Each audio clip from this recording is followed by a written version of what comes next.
नमस्कार मित्रों। आज हम बात करेंगे मेडिटेशन और मंत्र जाप या नाम जाप या किसी पाठ पूजा में दोनों में क्या अंतर है, क्या फर्क है। मंत्र जाप से कैसी शक्ति बनती है, कैसी सिद्धि बनती है, कैसी मंत्र जाप से शक्ति मिलेगी, और अगर आप ध्यान करते हैं, रेकी करते हैं, उससे कैसी शक्ति मिलती है। तो ध्यान और रेकी एक ही चीज है। ध्यान रेकी तो एक लेवल यहाँ पे फ्री में बताया हुआ है, अगर आप प्लेलिस्ट ढूंढेंगे तो आपको मिल जाएगा। एक लगभग उनके ज़्यादा व्यू दिखेंगे, एक के 5-6 लाख के करीब, दूसरी भी इसी तरह 4-4.5 लाख, उसमें एक लेवल परफेक्टली बताया हुआ है, बिल्कुल फ्री। अगर आप करेंगे आपके शरीर के रोग दोष भी ठीक हो जाएंगे, मन भी शांत हो जाएगा, और 2-3 महीने में एक ऐसी आपके अंदर सिद्धि रेकी की आ जाएगी कि जब आप नाम भी लेंगे ना, आपकी ऊर्जा पूरे आभामंडल की चेंज हो जाएगी, मन एकदम शांत हो जाएगा, आपको लगेगा बस और जगत में कुछ पाने को रहा नहीं, यही मेरे जीवन का लक्ष्य था जो मैंने पा लिया। इतनी गहरी आपको रेकी की सिद्धि मिल जाती है। रेकी क्या है? रेकी अपने आप ध्यान प्रकट कर देती है। ध्यान क्यों नहीं प्रकट होता? क्योंकि हमारे चक्रों में, हमारे जितने भी चक्र हैं आभामंडल में, उसमें मलिनता है, नेगेटिव एनर्जी या ब्लॉकेज है। वो ब्लॉकेज में एनर्जी फंसती है तो चक्री पूरी तरह हमारी घूम नहीं पाती, पूरी एनर्जी घूम नहीं पाती, तो वो आभामंडल का विस्तार नहीं हो पाता। वो नहीं हो पाता तो जो एनर्जी है वो ऊर्ध्व गति होती है, ऊपर उठती है, ऊपर नहीं उठ पाती, इसलिए ध्यान सध नहीं पाता। तो मंत्र जाप, नाम जप, स्तोत्र जाप, चालीसा इत्यादि करने में और ध्यान रेकी करने में क्या फर्क है? पहली चीज, जो हम मंत्र जाप करते हैं, चालीसा करते हैं, नाम जप करते हैं, ठीक है। नाम जप तो एक वो प्रोसेस हो गया कि चाहे अनपढ़ हो, चाहे पढ़ा लिखा हो, चाहे पीएचडी हो, चाहे भैंस चराने वाला, अगर उसके हृदय में भक्ति है और नाम के प्रति एक लगाव है, एक मिठास है, तो वो राम राम, राधे राधे, कृष्ण कृष्ण जपता जपता उसको कुछ और करने की जरूरत नहीं। और नाम जप एक बड़ा सहज प्रोसेस है, जिसमें ना तो आपको दूसरी दिक्कतों, क्योंकि जब दूसरे योग मार्ग से जाते हैं उसमें कुंडली जागरण इत्यादि होते हैं, तो उसमें लोगों को कई पीड़ाएं झेलनी पड़ती हैं। वो बहुत तो नहीं होती, लेकिन होती तो है। आपके साथ में एक मार्गदर्शक का होना जरूरी है, तब आपको जो गुरु है वो पैर पैर पे बताएगा कि आगे क्या आएगा, आगे क्या आएगा, आगे क्या आएगा। तो उसमें योग मार्ग में जरूरी है, अगर कुंडली के मार्ग से जाना है तो लगातार एक गाइड गुरु का होना जरूरी है, जो पैर पैर पे बताए आगे क्या क्या होने वाला है, क्या क्या आपको प्रॉब्लम आएंगी, उससे कैसे कैसे वो अच्छी है बुरी है। इसलिए गुरु का महत्व भारत में सबसे ज्यादा बताया गया है। कोई भी योग पुराण हो उसमें गुरु ही गुरु गाया गया है और कुछ भी नहीं, गुरु परम ब्रह्म है।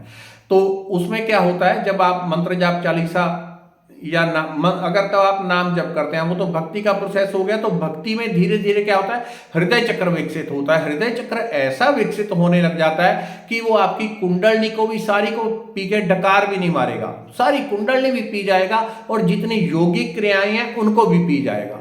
वो मात्र जो व्यक्ति को मान लो 100% होती हैं, वो कम होके 5-10% उसको होती हैं। जो नाम जप वाला है उसको बहुत कम होती हैं। उसके अंदर भक्ति का वेग इतना तीव्र हो जाता है, इतना वो आनंद में लीन हो जाता है, उसकी योगिक क्रियाएं ऑटोमेटिकली रिलीज हो जाती हैं, तो वो सर्वश्रेष्ठ। लेकिन वो भगवान की कृपा के बिना संभव नहीं है। कोई बहुत दृढ़ निश्चय हो, पुराने अच्छे कर्म किए हैं, तो वो हो जाता है। दूसरा, जो हम हट से करते हैं, चालीसा, मंत्र जाप इत्यादि, ठीक है, या कोई अनुष्ठान करते हैं मंत्रों का, किसी गुरु मंत्र का या कुछ का, तो वो हम हट पूर्वक करते हैं, मैं इतना करूंगा ही करूंगा, तो उससे शुद्धिकरण होता है। उससे कैसी सिद्धि शक्ति बनती है? मंत्र जो नाम जप है, नाम जप में तो सहज ही छोटी से छोटी लेके बड़ी से बड़ी सिद्धि तक प्रकट हो जाती है। लेकिन लोगों को ऐसे भ्रम है कि सिद्धि आ गई तो फिर मतलब शक्तिमान हो गए, शक्तिमान गोल गोल घूम के कहीं भी पहुंच जाएंगे, ऐसा नहीं होता। जो सिद्धियां होती हैं, देवी देवता होते हैं, उनकी अपने एक लिमिट होती है, एक मर्यादा होती है। कौन किस लेवल तक सिद्धि काम करती है, किस लेवल की सिद्धि बनी है आपके पास, तो वो किस लेवल तक आपके काम सोल्यूशन करेगी। आप दूसरों के सोल्यूशन कर सकते हैं, अपने सोल्यूशन कर सकते हैं, दूसरों को बता सकते हैं, दूसरों को गाइड कर सकते हैं, तो वो सिद्धियां अलग अलग क्रम की होती हैं। वो फिर लंबी हो जाएगी वीडियो, लेकिन हम वो फिर किसी और दिन बात कर लेंगे। आज जो प्रमुख रूप से बात कर रहे हैं, तो डिफरेंस ये है कि मंत्र जाप अनुष्ठान से एक शक्ति तैयार होती है, एक शक्ति का पुंज बनता है, और ये जो शक्ति है ये एक तरह से बहिर्मुखी साधना है। मंत्र जाप की बहिर्मुखी साधना है, भक्ति की भी बहिर्मुखी साधना है, यानी भगवान को खोजना है तो बाहर खोज रहे हैं, भक्ति कर रहे हैं तो मूर्ति के अंदर हम राम जी के दर्शन कर रहे हैं, आज रामनवमी है तो शिव जी के, हनुमान जी के, सबके हम बाहर दर्शन कर रहे हैं, मंत्र जाप कर रहे हैं, मंत्र जाप कर रहे हैं, मंत्र जाप से शक्ति उत्पन्न हो रही है तो संकल्प करते हैं, लेकिन उसका भी जो लक्ष्य है वो बहिर्मुखी है, यानी बाहर की साधना है। तो उससे एक ऐसी शक्ति का, जिसको सिद्धि कह ले, शक्ति कह ले, एक ऐसी शक्ति का बहुत जो गहराई से करते हैं, थोड़ा थोड़ा करते हैं तो नॉर्मल है, अगर बहुत लंबा कोई हर रोज हट से करता है, मैं 2 घंटे मंत्र जाप कर रहा हूं, तो उससे एक ऐसी शक्ति आ जाती है कुछ टाइम में। सबसे पहले एक सिद्धि मिलती है जिसको कहते हैं वाक सिद्धि, जो बोल देंगे पूरा, जो बोल देंगे, ऐसा नहीं कि पूरा दिन में कुछ भी बोलते रहे, अरे कौआ उड़ गया आसमान में या भैंस उड़ गई आसमान में तो उड़ने लग गई, ऐसा नहीं, कुछ भी बोल देंगे, यानी जिस चीज को आप प्राणों से बोल देते हैं कि ऐसा हो जाए, किसी को अच्छा बोल दिया, किसी को बुरा बोल दिया, किसी को श्राप दे दिया, किसी को वरदान दे दिया, हालांकि किसी को श्राप दे दिया तो तत्काल आप नीचे बैठ जाएंगे, सारी ऊर्जा आपकी चली जाएगी, या अधिकतम या काफी हद तक ऊर्जा चली जाएगी। अगर आप वरदान या आशीर्वाद भी देते हैं उसमें भी आपकी ऊर्जा उसमें जाती है, तो उतना ज्यादा करना पड़ता है, फिर जो मंत्र जाप है उतना ज्यादा करना पड़ेगा, तो उसमें ऐसी शक्ति बनती है कि वाक सिद्धि हो जाती है। वो कोई बहुत बड़ी वो नहीं है, उपलब्धि नहीं है। वाक सिद्धि जितने भी अच्छे साधु संत होते हैं तो उनके पास वाक सिद्धि होती है, उनकी जीभ के ऊपर सरस्वती बैठी ही रहती है, वो जो भी बोल देंगे वो पूरा हो ही जाएगा, किसी को उल्टा पुल्टा। इसलिए ऐसे लोगों से जरा संपर्क भी उतना ही रखना चाहिए कि उनके मुख से कभी गुस्से में कुछ निकल ना जाए। तो लोग ऐसा सोचते हैं कि ये लोग, इनको गुस्सा नहीं करना चाहिए, वो ऐसे वातावरण में रहते हैं, अगर गुस्सा ना करें तो दूसरे लोग खा जाएंगे उनको, चाहे वो बनावटी करें चाहे असली करें, तो दूसरे खा भी जाएंगे, तो वो करते हैं, इसलिए उनके जरा बच के रहना चाहिए। तो वाक सिद्धि एक चीज, दूसरा उनके पास धीरे धीरे तीसरे नेत्र की दृष्टि आ जाती है। तीसरे नेत्र की भी इतने स्तर होते हैं, शायद सैकड़ों तरीके नेत्र के स्तर होते हैं। एक लेवल की सिद्धि कुछ और बताएगी, दूसरे की और, तीसरे की और, चौथे की और। पहली सिद्धि आपको स्वप्न दर्शन में प्राप्त हो जाती है, अर्थात आप रात में सोए, सुबह क्या होने वाला है, कहाँ जाने वाले हैं, कौन आने वाला है, वो चीजें एडवांस में पता चल जाएगी। उसके बाद मंत्र जाप करने वालों को, इधर मंत्र जाप कर रहे हैं तो कुछ सामने एकदम टीवी चलने लग गया, वो स्क्रीन कहते हैं, जो बाहर स्क्रीन देखते हैं वही भीतर भी होती है वैसे ही। तो उसके ऊपर कल क्या होने वाला है, परसों क्या होने वाला, आगे की कोई घटना, आगे की कोई बात, वो चीजें वहां पे दिखाई देने लग जाती हैं। तो वो सिद्धि का जितना स्तर होगा उतना स्तर का उसको पता चल जाता है। तो कुछ लोग ऐसे, उसके भी ऊपर एक सिद्धि बनती है जब मंत्र जाप अनुष्ठान आपके और गहरे हो जाते हैं, उसमें आपको उस लेवल तक की, कोई आपके पास आया, आपने उसको देखा, बस देखा आपने, या किसी का ध्यान भी कर लिया, अच्छा फलाना व्यक्ति, तो आप वो क्या व्यक्ति है, उसके अंदर क्या है क्या नहीं है, सारी फोटोकॉपी आपके पास इंफॉर्मेशन क्विक पहुंच जाएगी। और कुछ भी नहीं, किसी का नाम ले लिया, फोटो देख ली, ध्यान कर लिया, किसी का फोटो देख लिया ऐसे एक बार करके, तो उसका अंतःकरण का, चाहे आप उसको समझा पाए, दूसरे को ना समझा पाए, बता पाए या ना बता पाए, लेकिन वो क्या है वो आप समझ जाएंगे दूसरे को देख के, वो और भी ऊंचे लेवल की हो जाती है। कोई आपके साथ अच्छा करने वाला है, बुरा करने वाला है, वो चीजें उसमें पता चल जाती हैं। उसके भी आगे के जो गुरु होते हैं उसमें और आपको गहरी सिद्धि मिल जाती है। गुरु तो वो आप अपने आप ही हो जाते हैं आप, क्योंकि जब आप मार्गदर्शक बन गए, गुरु का अर्थ है जो अंधकार को मिटाने वाला है, जब आप मार्गदर्शक बन गए तो गुरु तो आप हो गए, तो आपको उस लेवल की सिद्धि प्राप्त हो जाती है कि आप दूसरों के कष्ट, दुख, प्रॉब्लम, समस्याएं हैं, यहां तक कि दूसरे के जो ऊपर लेयर है कर्मों की, कल उसको कुछ होने वाला है, परसों होने वाला है, आप उन चीजों को कम कर देंगे।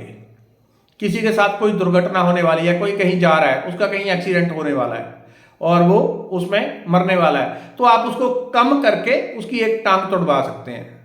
यहां तक की सिद्धि मिल जाती है कि दूसरे के साथ, हालांकि अगर दूसरा पॉजिटिव होगा तो वो धन्यवाद करेगा, प्रभु मेरी जान बच गई, मेरी टांग टूटी और ट्रक पास से गुजर गया लेकिन मेरी जान बच गई, बस पास से गुजर गई, बिजली की तार ऊपर गिरी लेकिन मेरी टांग के ऊपर गिरी, टांग टूटी मेरी, मैं नीचे गिर गया लेकिन मेरी जान बच गई। और अगर कोई नेगेटिव होगा, नकारात्मक होगा, तो नकारात्मक व्यक्ति वैसे अध्यात्म में लंबा टाइम चल नहीं पाता, नीचे गिर जाता है, जल्दी पतन हो जाता है उसका, उसकी आध्यात्मिक सिद्धि नीचे गिर जाती है। तो अगर वो सकारात्मक होगा या नेगेटिव होगा, नेगेटिव व्यक्ति क्या कहेगा, अरे मैं इतना नाम जप करता हूं, इतनी भक्ति करता हूं, पाठ पूजा करता हूं, ये करता हूं, मेरे साथ ऐसा कैसे हो गया। और उसके घर वाले तो चलो साधारण लोग होंगे, अड़ोसी पड़ोसी रिश्तेदार, वो भी अगर नेगेटिव होगा तो वो कहेगा अरे मेरी टांग कैसे टूट गई, मैं तो 2-2 घंटे अनुष्ठान करता हूं, 4-4 घंटे लगाता हूं, ये करता हूं। उसको ये नहीं पता कि वो सारे अपनी नेगेटिविटी की भड़ास निकाल रहा है। सच तो ये था कि वो मरने वाला था और मरने वाले की जान बच गई, एक टांग टूट गई। उससे बड़े लेवल की सिद्धि ये काम करती है। और दूसरा, किसी व्यक्ति के ग्रह दोष, कोई समस्या है, उनको कर्मों को काफी हद तक कम करके, जो उसके साथ मान लो अभी कोई समस्या चल रही है, अभी व्यक्ति की उम्र है 40 साल, उसको लगता है कि इसको समस्या 70 साल में आ सकती है, अभी की इसकी रिलीज की जा सकती है, इसको आगे बढ़ाया जा सकता है, वो धक्का मारेगा और समस्या जो उसको अभी होने वाली है कुछ टाइम में, उसको 30 साल तक आगे घसीट देगा, या जब तक उसकी लाइफ है उसको मैक्सिमम टाइम तक आगे घसीट देंगे। ये उससे बड़े लेवल की सिद्धि हो जाती है। तो सबकी अलग अलग है, यानी इसमें इतने लेवल बन जाएंगे कि भगवान ही जाने कि कितने लेवल बन जाएंगे, तो वो करने वाले के ऊपर होता है। लेकिन जो मंत्र जाप की साधना होती है बहिर्मुखी होती है, लेकिन बहिर्मुखी होने के बाद भी व्यक्ति अंतर्मुखी होता है, अर्थात मंत्र जाप पाठ पूजा किस लक्ष्य से आप कर रहे हैं वो चीज महत्वपूर्ण है। अगर आप अंतर्मुखी होगे, अपने भीतर जानने के लिए, खुद को पहचानने के लिए, परमात्मा को पाने के लिए कर रहे हैं, तो आपका एक एक श्वास लेना सफल हो गया। आपने जिस परिवार में श्वास लिया, जिस परिवार में, जिस गांव में, जिस शहर में आपने जन्म लिया, वो भी भूमि धन्य हो जाती है। आपकी 7 पीढ़ी आगे की और 14 पीढ़ी पीछे की, 21 पीढ़ी आपकी तर जाएगी, अगर कोई भगवान को जानने के लिए, स्वयं को जानने के लिए साधना करता है। भगवान को जानने की इच्छा करना ही परम पुण्य देने वाली बात है। इच्छा करना ही परम पुण्य मिलता है उससे।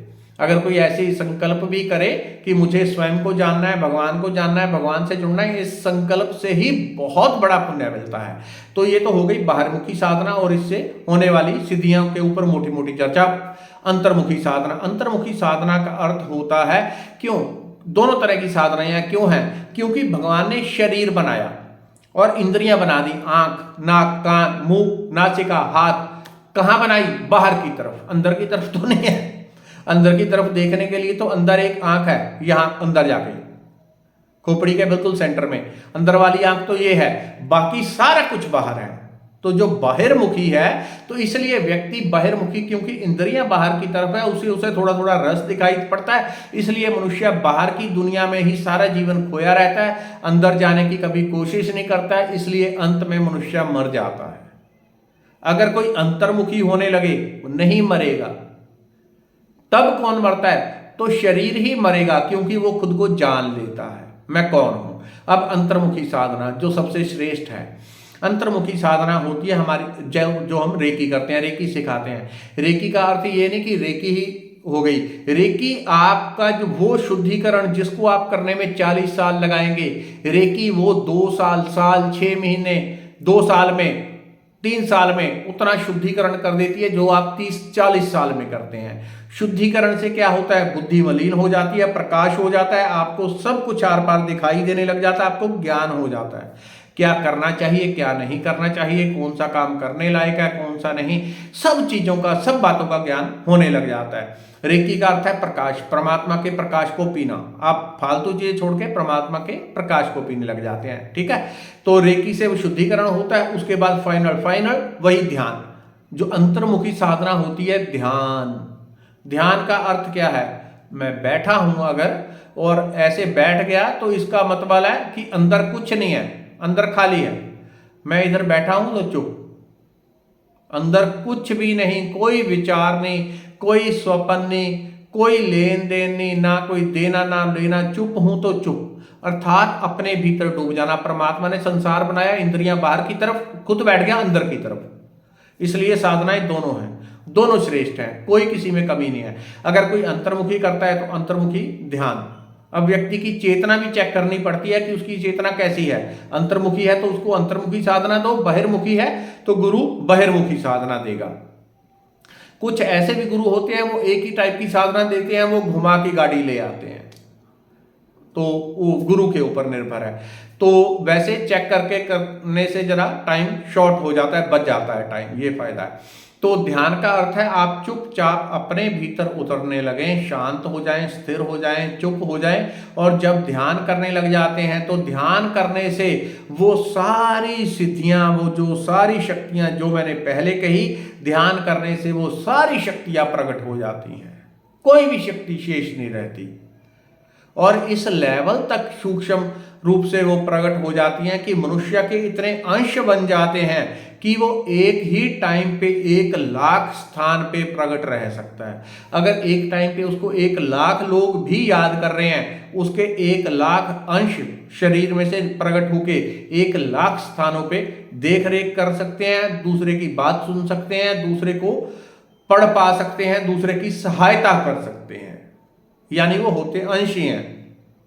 लेकिन वो सारी सिद्धियां जो दूसरी चीजों से मिलती हैं वो ध्यान से सहज रूप से मिल जाती हैं। लेकिन ध्यान के लिए एक मार्गदर्शक या एक दृढ़ आत्म शक्ति की जरूरत पड़ती है। उसके लिए टूल फिर रेकी है। तो रेकी मैंने यहाँ पे फ्री में बताई हुई है एक लेवल। अगर कोई उतना ही प्रॉपर सीख ले तो अति उत्तम है, प्रॉपर ना सीख सके तो उतना ही अगर करने लग जाए तो आप अंतर 1 महीने में इतना ज्यादा देखेंगे, असर तो आप एक ही दिन में पा जाएंगे कि हाँ रेकी में पावर है, रेकी कोई शक्ति है, कोई साधारण चीज नहीं है, वो तो आप एक ही दिन में समझ जाएंगे। किसी किसी केस में ऐसा होता है, किसी की उम्र ज्यादा है, 45-50 से ऊपर है, तो एक दिन की जगह 7 दिन लग जाए, 10 दिन लग जाए, 20 दिन लग जाए। तो ऐसा बहुत कम केस में 2-4% केस, बाकी अधिकतर लोगों को एक ही दिन में रेकी अनुभव करवा देती है, शरीर भारी कर देगी, हल्का कर देगी। रेकी का अर्थ वो भवानी, वो आदि शक्ति, वो परमेश्वरी, वो नारायणी। तो उसी का जो रूप हमारी श्वास में है, कण कण में है, उसी को हम रेकी कहते हैं। वो प्राण ऊर्जा जो परम शुद्धिकरण देती है। तो ये दोनों सिद्धियां और इनके जो गुप्त रास्ते थे, जितनी उसके बारे में जानकारी हो सकी उसके बारे में हमने बात की। बाकी की अगली वीडियो में जो आपके सवाल होंगे उसके हिसाब से हम बात करेंगे। धन्यवाद, नमस्कार।